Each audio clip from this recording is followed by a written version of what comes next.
Next topic है different types of negative feedback amplifiers. देखिए, feedback जो होता है वो है आउटपुट से कुछ पोर्शन सिग्नल का इनपुट पे मिक्स हो जाए। आउटपुट से दो चीज़ें निकाली जा सकती है, वोल्टेज और करंट, और इनपुट पर उसको दो तरीके से मिक्स कर सकते हैं, सीरीज़ में और पैरेलल में। तो इस आधार पर चार चीज़ें आपको समझ में आती है कि या तो आउटपुट से वोल्टेज निकलेगा या फिर आउटपुट से करंट निकलेगा, दो चीज़ें ये। और ये जो वोल्टेज और करंट है ये इनपुट में सीरीज़ में या पैरेलल में जुड़ेंगे। तो इस आधार पर चार प्रकार के जो है नेगेटिव फीडबैक एम्पलीफायर्स बनाए जा सकते हैं। ये चार प्रकार के कौन से हैं इनको देखेंगे। पहले हम ये देख लेते हैं कि ये जो मैंने जैसे कहा कि आउटपुट से करंट को वोल्टेज को निकालना ये कैसे होता है या इनको क्या कहते हैं, वो चीज़ें हम देख लेते हैं। तो सबसे पहले हम पढ़ते हैं sampling of the output signals और वेव्स फ्रॉम लोड। सैम्पलिंग का मतलब होता है आउटपुट का कुछ पोर्शन। देखिए ये जो डैश डैश करके बनाया हुआ है इस जगह, ये आउटपुट का यहाँ और यहाँ देख सकते हैं। आउटपुट का कुछ पोर्शन इनपुट में जो हम डाल रहे हैं वो क्या चीज़ है, क्या वो करंट है, क्या वो वोल्टेज है। तो इस बात पर डिपेंड करता है कि ये कहलाता है आपका सैम्पलिंग, है ना। तो करंट सैम्पलिंग और वोल्टेज सैम्पलिंग दो चीज़ें हैं। तो करंट सैम्पलिंग जब भी होती है, करंट हमेशा आउटपुट में से सीरीज़ में निकलती है, ये बात आपको याद रखनी है। करंट हमेशा आउटपुट में से सीरीज़ में निकाली जाती है, जबकि वोल्टेज हमेशा पैरेलल में निकाला जाता है आउटपुट से। तो ये दो चीज़ें आपको इन दो डायग्राम से क्लियर समझ में आ रही होगी कि वोल्टेज को हमेशा पैरेलल निकालते हैं। दो डॉट आपको दिख रहे, एक यहाँ पर, एक ये रहा और एक आपका ये रहा, क्योंकि पैरेलल कनेक्शन एक यहाँ से निकल रहा है और एक यहाँ से निकल रहा है। जबकि सीरीज़ में देखो यहाँ से करंट आ रही है लोड के थ्रू और यहाँ जा रही है यहाँ से वो किसी सर्किट के थ्रू वापस इस, तो एक तरह से ये पाथ आपका कुछ कुछ बनता है, तो सीरीज़ में आ रही है। तो सैम्पलिंग आपको समझ में आ गई होगी। आउटपुट से करंट जब भी निकालेंगे सीरीज़ में निकालेंगे और जब भी वोल्टेज निकालेंगे तो पैरेलल में निकालेंगे, इसको आप सैम्पलिंग कहते हैं। फिर होता है मिक्सिंग। मिक्सिंग में क्या होता है, जो सिग्नल आपने आउटपुट से निकाला है, चाहे वो वोल्टेज सिग्नल हो या वो करंट सिग्नल हो, उसको इनपुट पर वापस ऐड करवाना, ये कहलाता है आपका मिक्सिंग, मिक्स करना। तो मिक्सिंग क्या चीज़ होती है, अगर किसी फीडबैक नेटवर्क से, अगर किसी फीडबैक नेटवर्क, ये आपका फीडबैक नेटवर्क है, कोई सिग्नल आप निकाल के इनपुट में जोड़ रहे हैं तो वो दो प्रकार से हो सकता है। अगर वोल्टेज सिग्नल निकाल रहे हो तो यहाँ पर अच्छे से आपको याद रखना है कि इनपुट पर वोल्टेज हमेशा सीरीज में जुड़ता है, जबकि आउटपुट पर करंट सीरीज में निकलता है। और इनपुट पर करंट हमेशा पैरेलल में जुड़ता है, जबकि आउटपुट से करंट हमेशा जो है सीरीज में निकाला जाता है। ये दो, इन चारों डायग्राम को मैं आपको एक साथ दिखाऊं तो इनसे आपको ये समझ में आ रही होगी कि जो यहाँ पर वोल्टेज हम, यहाँ पर जो हम वोल्टेज निकाल रहे हैं वो पैरेलल में निकाल रहे हैं, जबकि यहाँ जो वोल्टेज हम जोड़ रहे हैं वो सीरीज में जोड़ रहे हैं। तो इन दोनों में ये एक बेसिक डिफरेंस है। यहाँ से करंट जो निकाल रहे हैं वो सीरीज में निकाल रहे हैं, जबकि यहाँ जो करंट जोड़ रहे हैं वो पैरेलल में जोड़ रहे हैं। तो ये अपने आप में समझने का एक टॉपिक है कि ये किस प्रकार से हो रहा है। आपको याद रखना है ये चार कॉम्बिनेशन, इनपुट में वोल्टेज हमेशा सीरीज में जुड़ेगा, आउटपुट में वोल्टेज हमेशा पैरेलल में निकलेगा, आउटपुट से करंट हमेशा सीरीज में निकलेगा, इनपुट पर करंट हमेशा पैरेलल में ऐड होगा। ये चार चीज़ें आपको दिमाग में बिठा लेनी है। इन चार प्रकार के ये जो आपके मिक्सिंग और सैम्पलिंग है, इसके आधार पर चार प्रकार के नेगेटिव फीडबैक एम्पलीफायर्स होते हैं।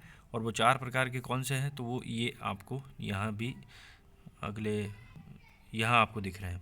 ओके, तो ये चार प्रकार के हैं। कौन से चार प्रकार हैं, अब इनका नाम आपको याद रखना है, क्योंकि इन चार, अगर आपने ये चार डायग्राम समझ ली तो इन चार डायग्राम के बेसिस पर आपको जो है आउटपुट इम्पीडेंस और इनपुट इम्पीडेंस या आउटपुट रेजिस्टेंस और इनपुट रेजिस्टेंस याद करने में बहुत हेल्प मिलेगी। तो सबसे पहले आपको जो फर्स्ट दे रखा है जिसको कहते हैं वोल्टेज एम्पलीफायर, बहुत इंपॉर्टेंट है। पहले एक बार हम इन चारों को समझ लेते हैं कि इनका ये जो ब्लॉक डायग्राम ये क्या है, फिर हम इसको वन बाय वन पढ़ते हैं। तो देखिए पहला जो है इसमें क्या है कि आउटपुट से वोल्टेज निकाली और इनपुट में सीरीज में ऐड करी, ठीक। दूसरा देखो आउटपुट से करंट सीरीज में निकाली और करंट की जगह वोल्टेज यहाँ पर हमने जोड़ा है सीरीज में। तीसरे में देखो वोल्टेज पैरेलल में निकली और करंट पैरेलल में जुड़ी। और जो आपका चौथा है उसमें करंट सीरीज में निकली है और करंट पैरेलल में ऐड हुई है। तो ये चार चीज़ें आपको दिख रही होगी। अब इन चारों का जो नामकरण है वो इसी आधार पर किया हुआ है कि जो ये हम सैम्पलिंग और मिक्सिंग कर रहे हैं वो क्या है।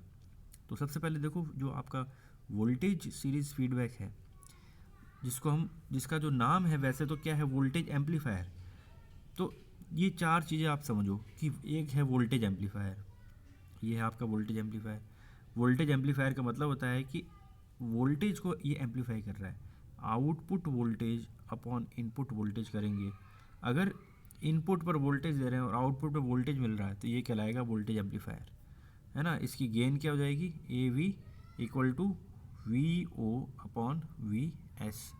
ये वोल्टेज एम्पलीफायर हो गया, कोई डाउट इसमें नहीं होना चाहिए आपको, ठीक है। अब इसका दूसरा नाम है, वोल्टेज एम्पलीफायर का दूसरा नाम है voltage series negative feedback amplifier. Voltage series, जो शब्द पहले आता है वह आउटपुट के लिए यूज़ आता है और जो शब्द बाद में आता है वो इनपुट के लिए यूज़ आता है। क्या कहना चाह रहा हूँ मैं, ये कहना चाह रहा हूँ कि ये जो वोल्टेज शब्द पहले आ रहा है ये हमेशा आउटपुट के लिए यूज़ आता है और जो दूसरा शब्द होता है वो हमेशा इनपुट के लिए यूज़ आता है। अगर कहीं लिखा है voltage series feedback amplifier, negative feedback amplifier, तो इसका सिंपल सा मतलब है कि आउटपुट से वोल्टेज की बात की जा रही है और इनपुट पर सीरीज़ में हमेशा वोल्टेज उड़ता है। तो वो एक ऐसा एम्पलीफायर जिसके आउटपुट पर वोल्टेज है, इनपुट पर वोल्टेज है, तो वो कौन सा एम्पलीफायर होगा, वो होगा आपका वोल्टेज एम्पलीफायर। तो यहाँ पर क्या हो रहा है कि जो आपका आउटपुट वोल्टेज है वो पैरेलल में निकल रहा है और इनपुट पर सीरीज़ में जुड़ रहा है। तो वोल्टेज सीरीज़ का सिंपल सा लॉजिक क्या निकला कि एक ऐसा एम्पलीफायर जो वोल्टेज आउटपुट में भी है और इनपुट में वोल्टेज, तो ये वोल्टेज एम्पलीफायर हो गया। अब दूसरे का नाम देखो करंट सीरीज़, फिर से लॉजिक लगाओ। लॉजिक क्या है कि जो पहला नाम है वो हमेशा आउटपुट के लिए और जो दूसरा नाम है वो हमेशा इनपुट के लिए। तो करंट आउटपुट के लिए, सीरीज़ इनपुट के लिए। करंट आउटपुट है तो आउटपुट से करंट निकलेगी और करंट आउटपुट से कैसे निकलती है, सीरीज़ में। इनपुट में सीरीज में कौन जुड़ता है, वोल्टेज। तो इसका मतलब इसका इनपुट तो वोल्टेज है लेकिन इसका आउटपुट करंट है। तो ये कौन सा एम्पलीफायर होगा और इसकी गेन क्या होगी, तो एक तो ये एम्पलीफायर होगा कौन सा, transconductance amplifier. Transconductance amplifier, ये देखिए इसका नामकरण क्यों हुआ, क्योंकि इसकी वोल्टेज गेन आप देखिए आउटपुट अपॉन इनपुट, आउटपुट में तो है करंट और इनपुट में है वोल्टेज, तो ये क्या हो गया, ट्रांस कंडक्टेंस एम्पलीफायर। इसी प्रकार से तीसरा वोल्टेज शंट नेगेटिव फीडबैक, क्या चीज़ है, वोल्टेज शंट। तो वोल्टेज किसके लिए है, आउटपुट के लिए, शंट किसके लिए, इनपुट के लिए। तो आउटपुट से वोल्टेज निकलेगा, वोल्टेज हमेशा पैरेलल में निकलता है। इनपुट पर शंट, शंट का मतलब होता है करंट, और इनपुट पर करंट, करंट हमेशा कैसे मिक्स होती है, पैरेलल में। तो एक ऐसा एम्पलीफायर जिसके इनपुट पर करंट है लेकिन आउटपुट पर वोल्टेज है, तो इस प्रकार का जो एम्पलीफायर होता है वो कहलाता है ट्रांस रेजिस्टेंस एम्पलीफायर। इसका ऐसा नाम क्यों है, क्योंकि जो गेन होती है वो क्या होती है, आउटपुट अपॉन इनपुट। तो आउटपुट में वोल्टेज, इनपुट में करंट, तो वोल्टेज अपॉन करंट क्या होती है, रेजिस्टेंस, इसलिए इसका नाम क्या है, ट्रांस रेजिस्टेंस। समझ गए। जैसे यहाँ क्या था, यहाँ था ट्रांस कंडक्टेंस, क्योंकि यहाँ जो गेन निकल रही है वो आउटपुट अपॉन इनपुट करें तो आउटपुट में करंट, इनपुट में वोल्टेज, तो इसकी डायमेंशन क्या होगी, कंडक्टेंस की डायमेंशन, रेजिस्टेंस की उल्टी डायमेंशन, इसलिए इसका नाम है ट्रांस कंडक्टेंस, ठीक है। और जो लास्ट वाला बचा वो है current shunt feedback. Current shunt, current output के लिए, शंट इनपुट के लिए। आउटपुट से करंट निकालेंगे तो कैसे आएगी, सीरीज़ में। इनपुट में करंट जोड़ना है तो कैसे जुड़ेगी, पैरेलल में। क्लियर हो गया। और अब इसका गेन निकालो, तो गेन क्या आएगी, आउटपुट अपॉन इनपुट। आउटपुट में क्या आ रहा है, करंट, इनपुट में क्या आ रहा है, करंट, तो करंट अपॉन करंट। करंट और करंट का रेशियो क्या कहलाता है, करंट एम्पलीफायर, इसलिए इसका नाम क्या है, करंट एम्पलीफायर। तो ये चार चीज़ें आपको समझ में आ गई। क्या है ये, voltage amplifier, transconductance amplifier, transresistance amplifier और करंट एम्पलीफायर। ये चार चीज़ें हो गई, चार प्रकार के आपको इसमें दे रखे हैं, दो प्रकार की सैम्पलिंग, दो प्रकार के मिक्सिंग। तो ये हो गया आपका different type of negative feedback amplifier. अब अगला जो टॉपिक हम पढ़ेंगे नेक्स्ट क्लास में, वो हम ये पढ़ेंगे कि किस प्रकार ये जो सैम्पलिंग और मिक्सिंग करते हैं इससे आउटपुट और इनपुट रेजिस्टेंस पर प्रभाव पड़ता है। तो हम अगली क्लास में देखेंगे। और अगर आपको ये समझ में आ गया है तो वो बहुत ईजी है समझना, क्योंकि इसका मैं थोड़ा सा हिंट दे देता हूँ। वो ये कि जब भी आउटपुट में पैरेलल में कनेक्शन निकलता है तो रेजिस्टेंस बढ़ेगा कि घटेगा, घटता है। और जब भी सीरीज़ में कोई चीज़ जुड़ती है तो उसका रेजिस्टेंस बढ़ेगा कि घटेगा, तो बढ़ेगा। ये कॉन्सेप्ट आपको याद रखना है। देखो, यहाँ पर पैरेलल में कनेक्शन हो रहे हैं वहाँ घटेगा, इनपुट में कुछ भी चीज़ पैरेलल में आ रही है तो वो घटेगा, इनपुट में कुछ भी चीज़ सीरीज़ में आ रही है तो वो बढ़ेगा। आउटपुट में भी अगर कोई पैरेलल में निकल रहा है कुछ कनेक्शन तो वहाँ का रेजिस्टेंस घटेगा, सीरीज़ में निकल रहा है तो वहाँ पर बढ़ेगा। ये अगर आप याद रखेंगे तो आप अगला टॉपिक बहुत ईजिली समझ पाएंगे।